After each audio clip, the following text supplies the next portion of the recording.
Leyl surəsi Məkkədə nazil olmuşdur. 21 ayəd. Bağışlayan və mehriban Allahın adıyla. And olsun aləmi zülmətə bürüməkdə olan gecəyə,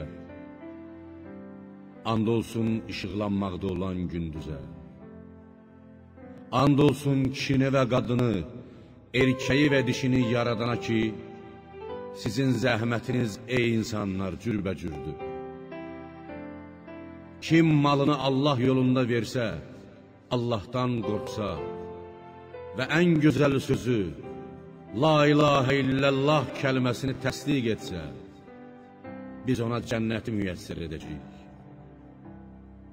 Amma kim malını Allah yolunda xərcləməyə xəsislik etsə, mal dövlətinə güvənib Allaha möhtac olmadığını sansa və ən gözəl sözü La ilahə illallah kəlməsini yalan saysa, biz ona cəhənnəmi müyəssər edəcəyik. Onu cəhənnəm üçün hazırlayacaq. O cəhənnəmə düşəcəyi zaman mal dövləti ona heç bir fayda verməz. Bizim öhdəmizə düşən yalnız doğru yolu göstərməkdir.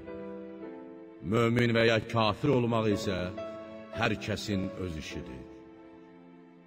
Ahirətdə bizim, dünya da bizimdir.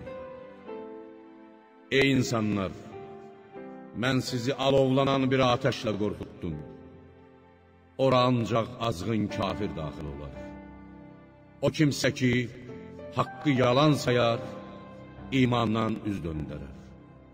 Allahdan qorxub pis əməllərdən çəkinən isə ondan uzaqlaşdırılar, nicat tapar.